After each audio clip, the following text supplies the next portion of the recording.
Hello, everybody. Welcome back to Connecting the Dots.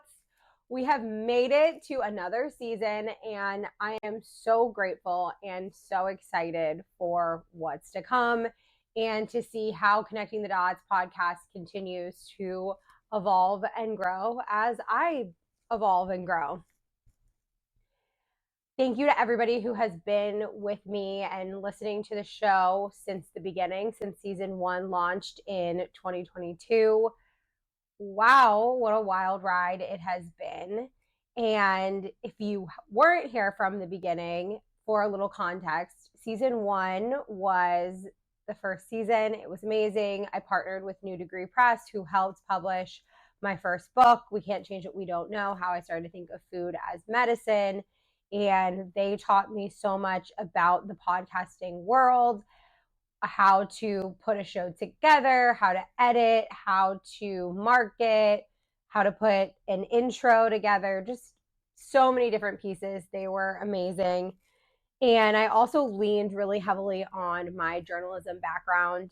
Some of you might know that my undergraduate degree is in broadcast journalism. So I did have a background in interviewing people and putting stories together.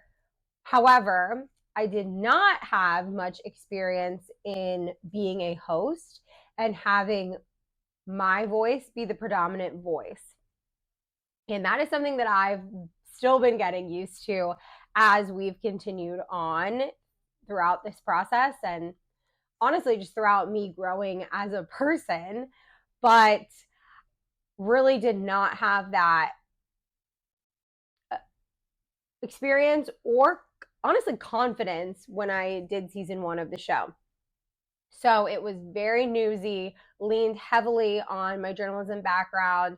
I really only was there to connect the different stories and provide maybe one little piece of my own knowledge or experience. And it was a really cool season. I'm so grateful I got to highlight so many amazing people, so many experts that I look up to, so many people that I care about, and share their journeys and their experiences. Then for season 2, for those of you who are just joining, maybe you just found me, maybe you just met me, maybe you're a new client of mine. For season 2, I brought on a co-host, Melissa, and she helped take the podcast to the next level. She helped create a YouTube channel so that you could watch our interviews. She helped grow our social media from just my social media channels to having Connecting the Dots have its own Instagram and TikTok. She became the editor of the show and offered a really unique perspective as somebody who works in the corporate world. I like to think I have a little bit of business sense, a little business savvy, but my experience for my entire career has not been in corporate. It has been in education, in ed nonprofit, and in marketing for a small business, and now owning and operating a nutrition counseling and health coaching business. So have not been in that corporate environment. And so she really offered a lot of insight there. And I'm just really grateful for her guidance and the lessons that she taught me that I will be bringing into this season of Connecting the Dots. If you listen to our bonus episode that we released after season 2, you found out that Melissa is no longer a co-host for the show, and I wish her the best of luck on her own journey, professionally and personally, and have nothing but love and gratitude for her and for this new experience and this next chapter with Connecting the Dots. It's me, myself, and I. We did not work with New Degree Press in season 2. I'm not working with them again. I don't have a co-host. I don't have an editor. I am all the things. I am the host. I am the editor, producer, marketer, affiliate partner, partnerships person. It's all me, which is scary, but also really cool. And I'm so excited to share that Kath Carney Wellness will be the main sponsor of this show. And this show is actually a part of my brand, Kathleen Carney Wellness now, which is really cool. I also don't want to be like giving you an update and say, oh, my virtual resume, let me go through all of my accomplishments and share who I am. But I do think it's helpful for context for new people who are just starting to listen to the show and for everybody who's been listening to find out how I have changed since the show launched in 2022, what has been going on, what's been happening, because a lot has happened professionally, personally, the whole bit. So I'm going to try not to bore you too much, but just giving you an overview of what I've been up to and who I am now, along with being the host of the show. So first and foremost, I am a certified nutrition specialist. And I'm so stoked about it. And I feel like a lot of people don't really understand what a CNS, certified nutrition specialist, is and how they differ from a registered dietitian. So figured I would just provide a little context here. So a certified nutrition specialist is a nutritionist. They typically function and work in the integrative and functional nutrition space and in private practice, whereas RDs typically work in more clinical settings, hospitals, schools, etc. And our education and our requirements to obtain the RD and to obtain the CNS are virtually the same. Up until 2024, RDs only needed an undergraduate degree. I believe that law has just changed that now that they need a master's, whereas for a CNS, you do need a master's or a doctorate to obtain that certification. Both RD and CNSs require an internship. Typically, it's 1,000 to 1,200 hours of supervision. So that's pretty much the same. And then you also have to pass a board exam. And from my knowledge, they're pretty similar. I used RD Study Podcast to study for the CNS, and it helped me a lot. So they're very, very similar. I think the CNS is just a newer track, and it's starting to gain a lot of credibility and popularity around the country, but it's newer, so it just takes time. And the reason that I decided to go with the CNS track instead of the traditional RD track is when I realized that I wanted to pursue this work, when I learned that I was so passionate about food and diet and supplements and herbs and lifestyle changes, I was already out of undergrad. I was a first year teacher doing Teach for America, serving as a core member and getting my master's in education at the time. And so very challenging to go back to undergrad. I actually did try in the fall of 2020 to go back to undergrad to pursue the RD track. And I probably would have stuck with it, except for this new law that came out that by January 1, 2024, you needed to have a master's to be an RD. And I was on track to finish that program in 2024. And I was like, so I'm going to go through this whole, it's called a post-baccalaureate program, do my whole dietetics internship, and then have to go get a master's. I think my parents would kill me. So I learned that that was not going to be the path for me. And I'm so grateful that, one, I did do a semester at Texas Women's University pursuing the RD track because I got all my prerequisites that I ended up needing. Well, all but one. I had to take biochem after I'd graduated with my master's, which is a whole nother fiasco. But other than that, had gotten all the prerequisites that I needed for my CNS. And I was just grateful that I had that time and that space in 2020 to work full time and be a full time student.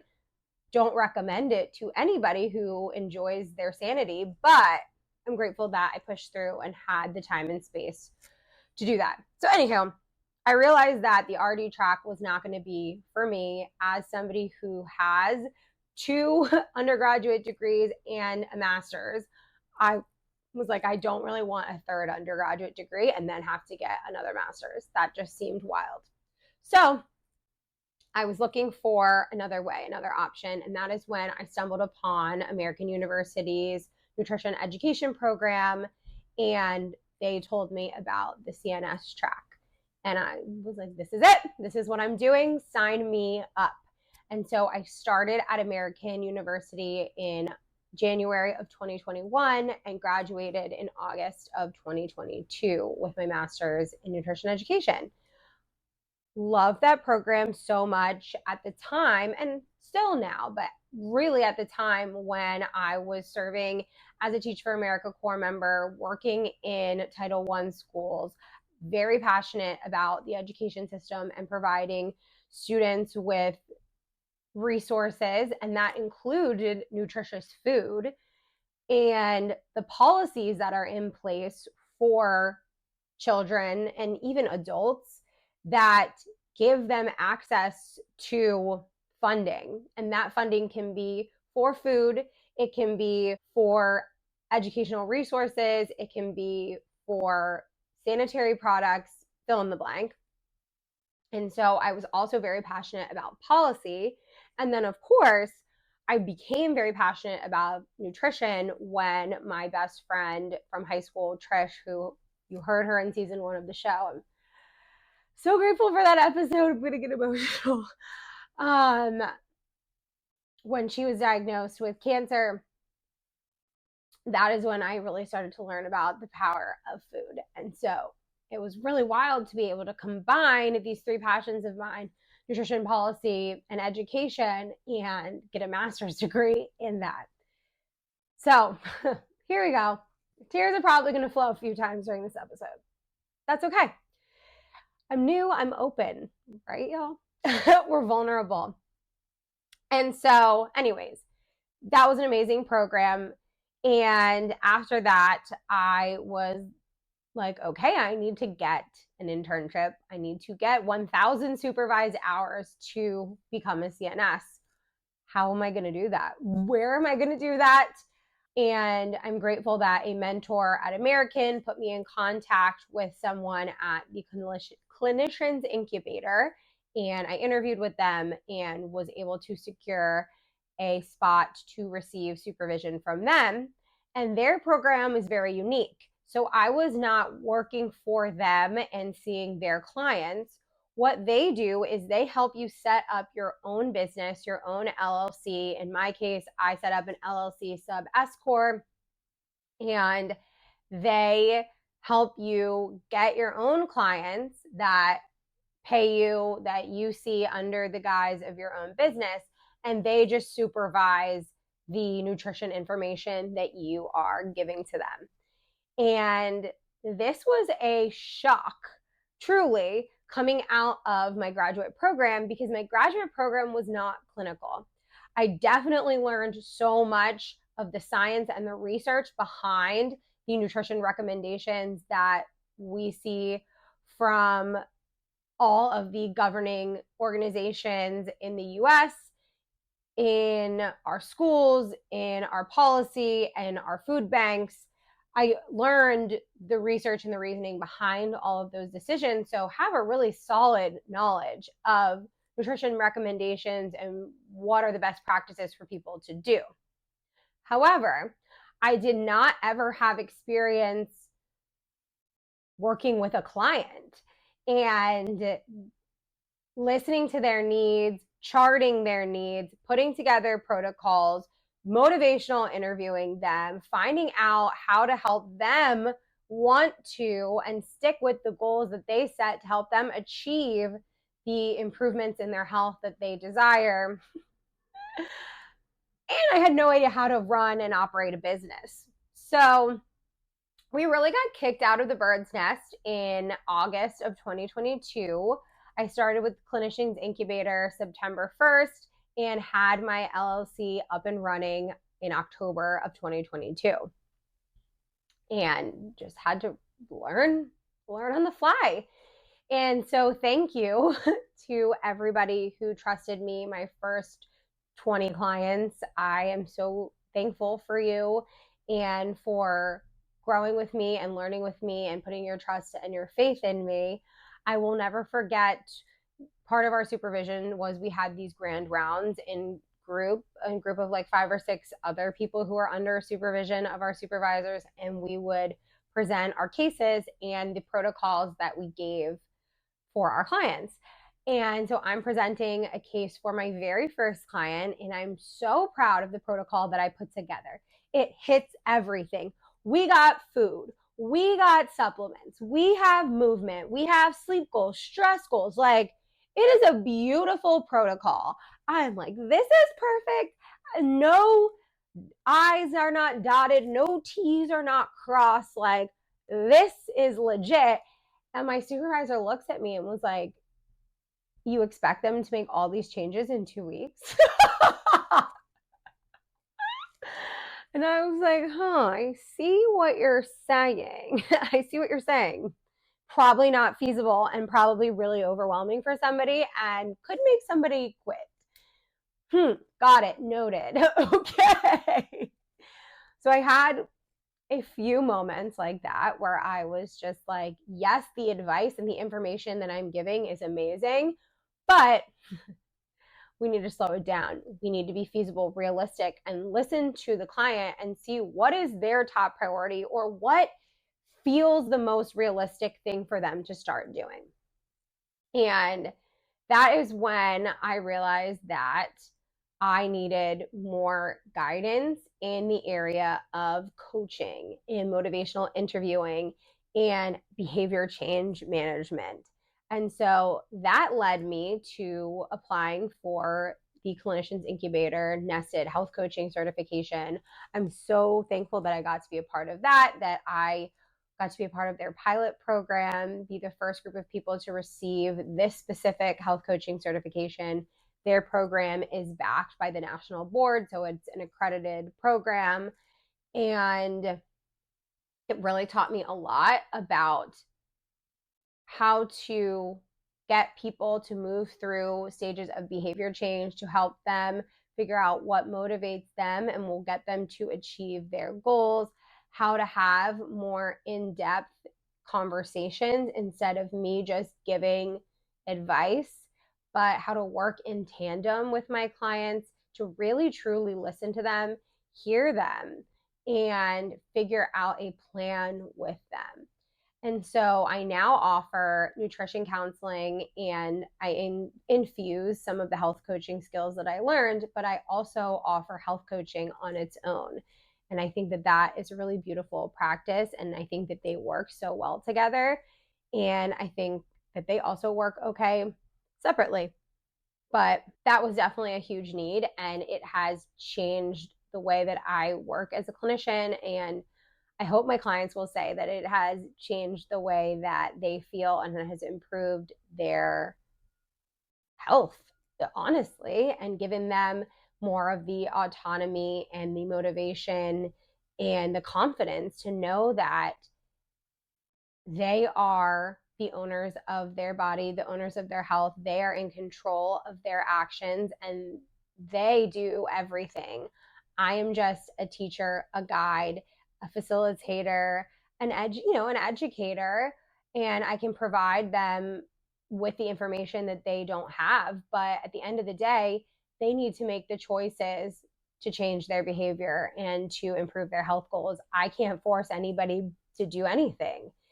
And it's been really cool to see the confidence in my clients grow and see the amazing changes that they're making for themselves, not for me and not for anybody else. So really excited to share that I am both a certified nutrition specialist and a certified health coach, offering both of those services. In addition to that, what I realized that I was missing, there were 2 pieces of the puzzle left. So I was in sessions with clients and would realize that I'd tell them, okay, movement is really important in this age of work from home, desk jobs, corporate jobs, computer jobs. We're sedentary. We're sitting so much. And a lot of our jobs are not just like you clock in at 9:00 and you clock out at 5:00 and you have an hour lunch break and you're good. I honestly don't know many people who work jobs that are that simple and that they don't do any work outside of the hours that they are at work. At least from my own personal experience, I worked in education and I had a 20-minute lunch break, and my planning period was always full. So I had no time, in my workday was 7 a.m. to 4:30 p.m. When I worked in nonprofit, my hours were 8 a.m. to 5 p.m. And now that I'm a business owner, I don't even know what my hours are all the time. All the time are my hours. And I just know so many people who share this experience of working from 9 to 8 p.m., 8 to 7 p.m., just like crazy hours. Even people that are working jobs that they're clocking into, they're trying to get overtime.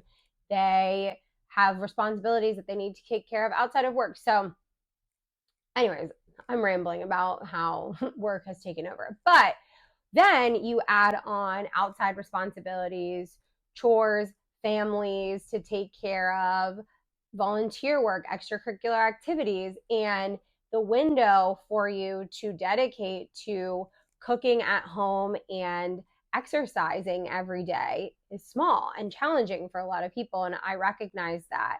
And it was very, very difficult to just say to people, hey, like, we need to be moving their body. And they're like, okay, where, how, when?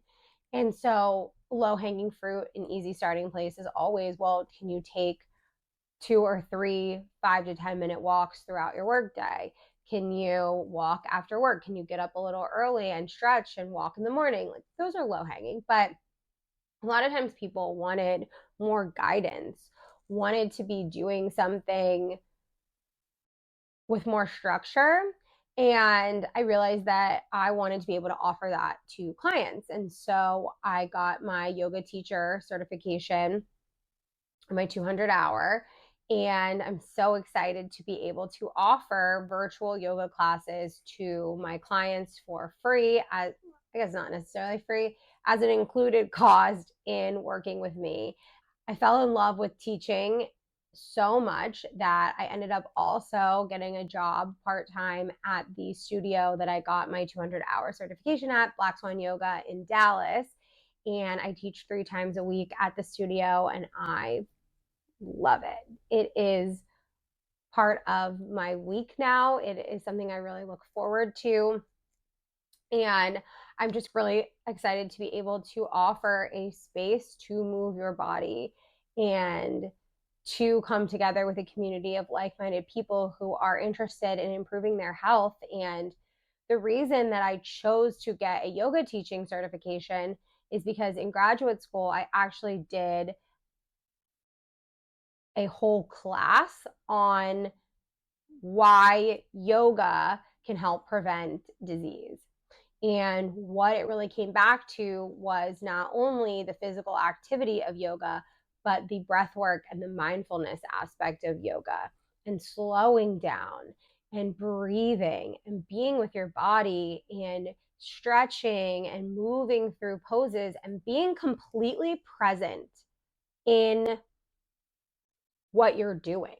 When you're doing yoga, you are listening to your teacher, you are focusing on moving your body, you are holding poses, you are balancing, you are stretching farther than you thought you could. You are completely in the moment, because if you're not, you're going to get lost in the class. You might hurt yourself, you might not be able to achieve the pose, and all of that combined has been shown to prevent illness. Just so cool. So that is why I decided to get that certification last year and why I became a teacher. And the last piece of the puzzle was, okay, so we have the physical health components of diet and exercise. We have the kind of emotional, motivational component with the health coaching piece. But there's one more piece of the puzzle that I felt like was missing from my offering, and that was belief work. And you might be like, what? But what I have found is when people aren't making behavior changes, when they are self-sabotaging, when they're doing behaviors that they know do not make them feel good, but are doing them anyways, it always stems back from a belief. And this could be a wide range of beliefs. I'll give you a personal example to just bring context and awareness to what the heck I'm talking about, and also, be a little vulnerable, do a little share. So, when I started doing this work and was reflecting on some of the self sabotaging behaviors that I have and why I'm not always acting in the best interest of myself, I realized through the practice of theta healing that I hold a subconscious belief that I am not worthy. And in different theta healing sessions, that was I am not worthy of success. I am not worthy of love. I am not good enough.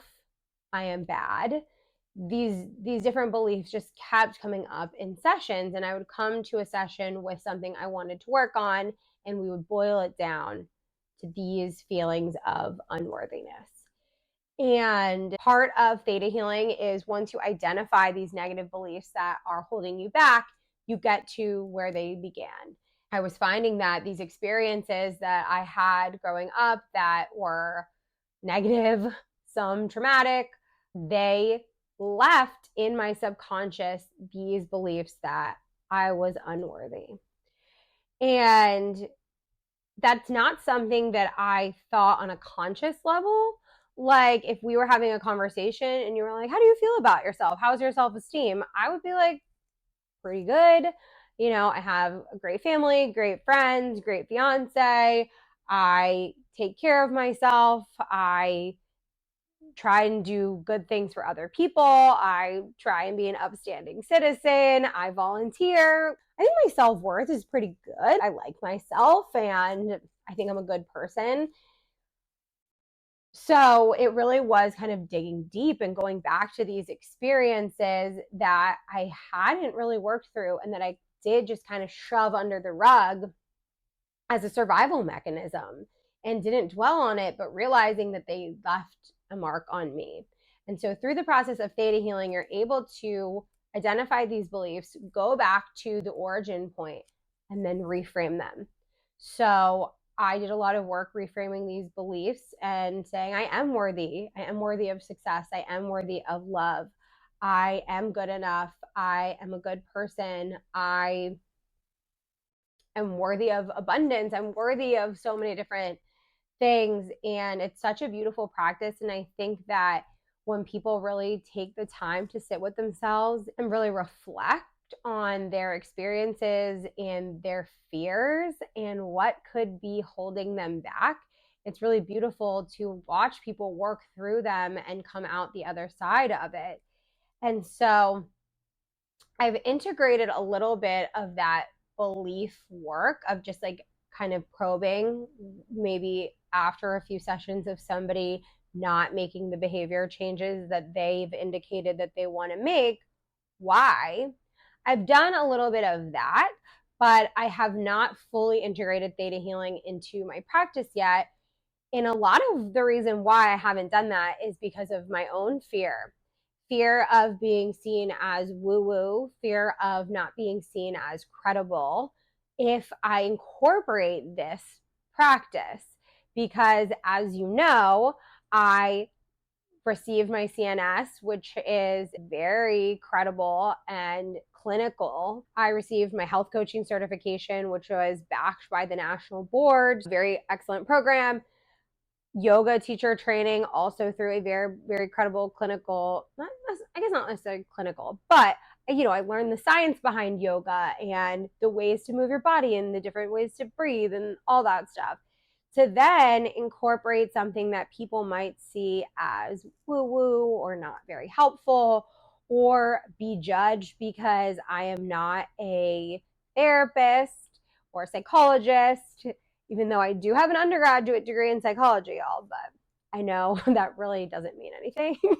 But anyways, I say that because there was just so much fear that I had around theta healing and talking about it and offering it, because I didn't want people to think that adding this more spiritual and emotional practice would not make me credible.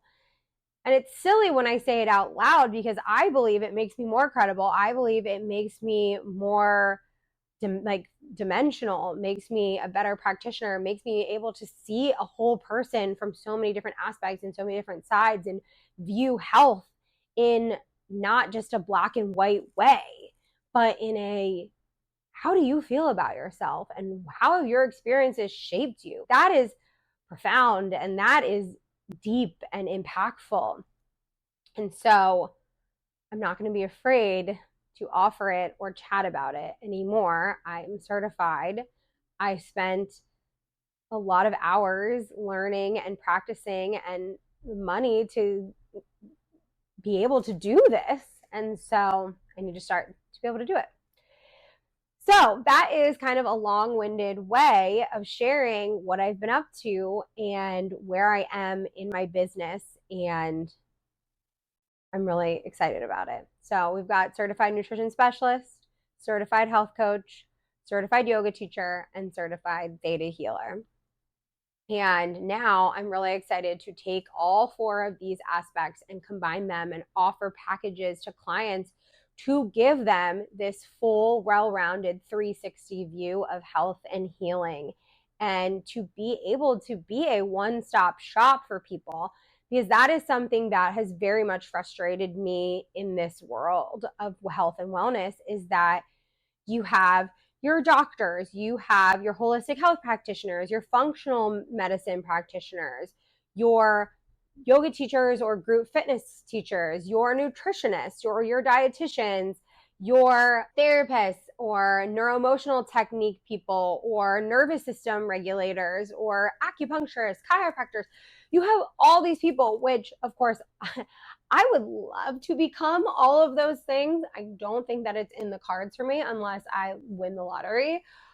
But so I'm still leaning on a lot of those different practitioners. But if I'm able to condense and consolidate and be able to offer more of those things to my clients, why wouldn't I? Why wouldn't I be a well-rounded and holistic healer to be able to combine belief work, physical health through nutrition and movement and motivational interviewing and coaching into one space?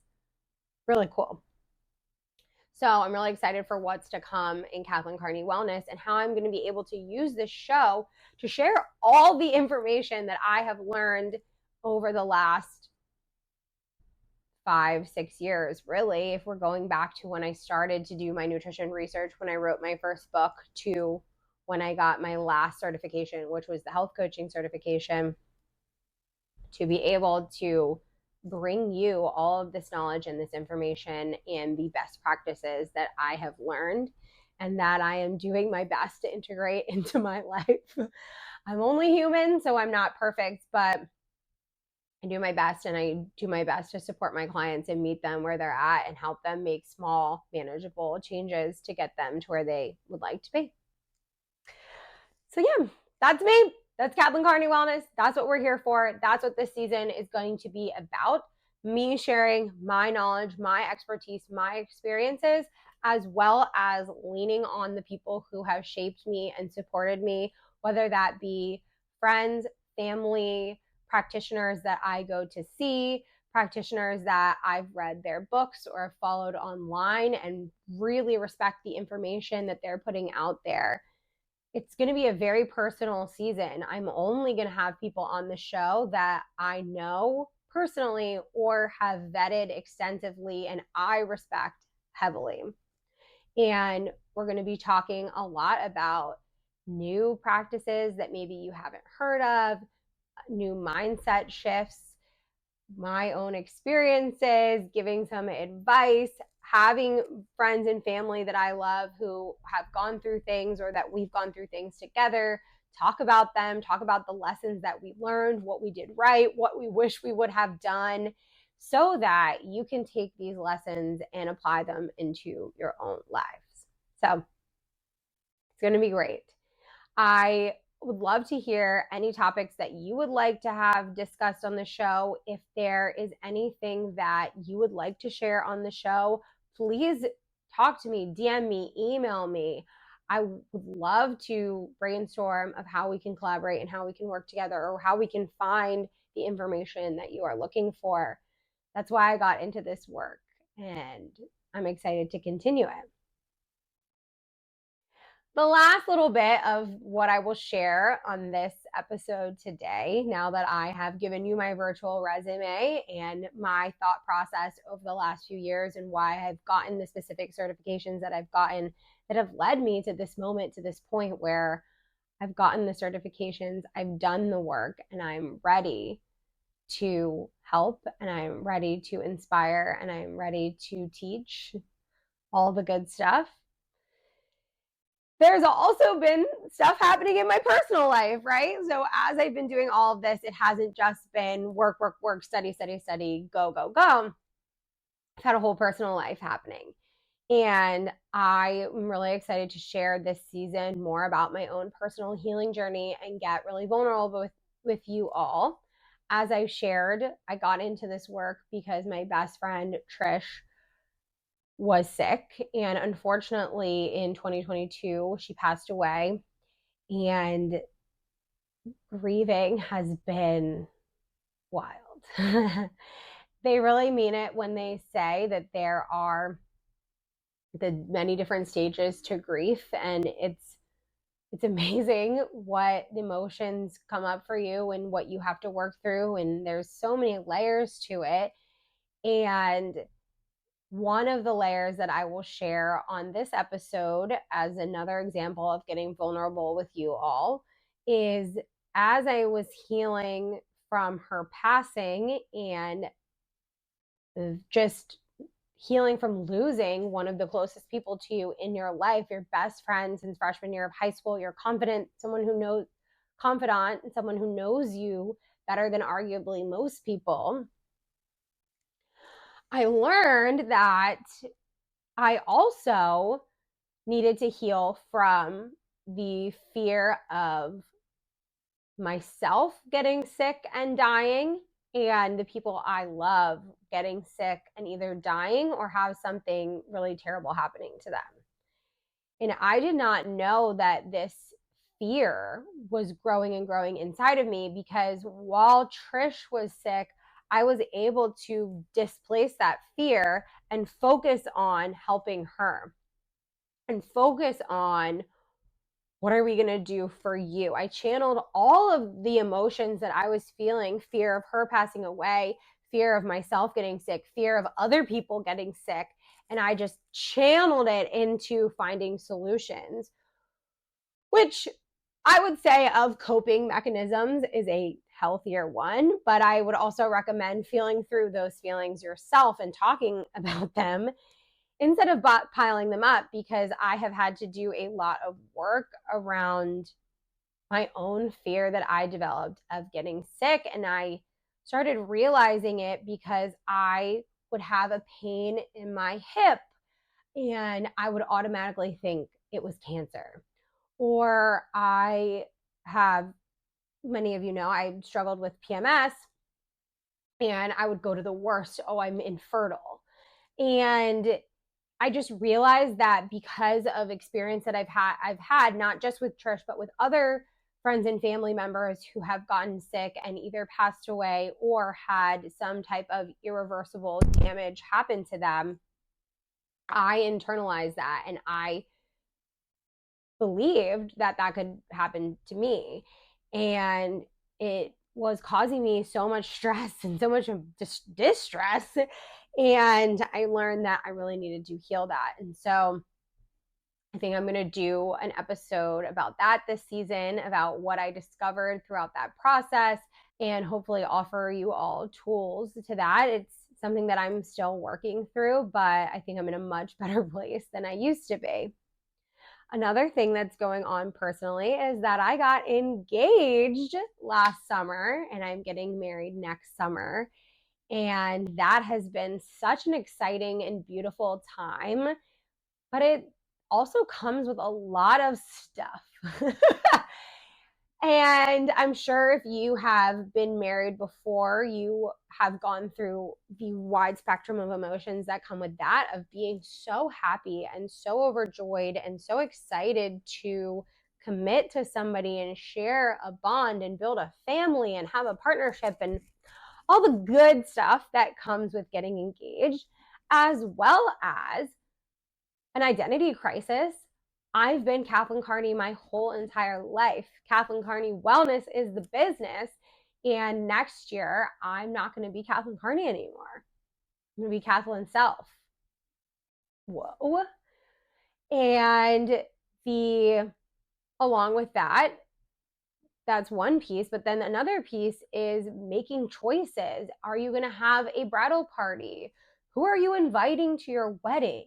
How do you make these decisions when you would love to have everybody there and include everybody, but financially it's not feasible? And having to sit with those feelings and really think about people, it's tough. And so I would love to have an episode or two. Maybe we can bring Luke on the show to talk about all of those things that I haven't heard many people talk about. I have not heard many women speak about changing their last name and what that process is like, or how are you making these tough calls and conversations that you have to have with friends and family, and who you're inviting and who you're not inviting, and how do you build a foundation for a marriage, and what does that process look like? That's something that Luke and I are trying to figure out, what different avenues we want to take to make sure that we are setting ourselves up for success and a lifelong partnership. And so I think that there's going to be some chats about that coming this season, and just so many other little things that I feel like we can talk about that have been coming up for me over the last year that I'm going to be working through and that have been going on in my personal life. So I hope you're excited. I hope that gets you ready for this season and gives you an idea of kind of the deeper topics that I want to cover that aren't always talked about. And maybe that's because they are a little depressing, like healing from trauma and fear of death is not the most lighthearted of topics. Or talking about I don't even want to say negative side of weddings, but talking about the more challenging parts that come with planning a wedding. It might not be the most uplifting, but I feel like it could be really helpful for people who have been going through a lot of the same thoughts that I have.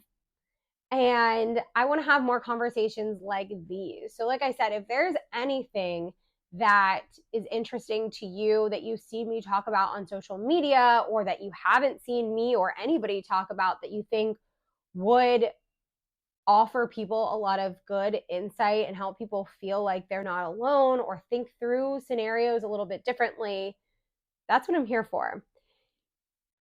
I'm ready to have these deeper conversations. I'm ready to offer you personal stories and anecdotes and be more vulnerable and share the practices that have really been helping me, in the hopes of connecting with you, showing you what I have to offer as a practitioner, and building this community together and helping you heal on your journey and wherever that is.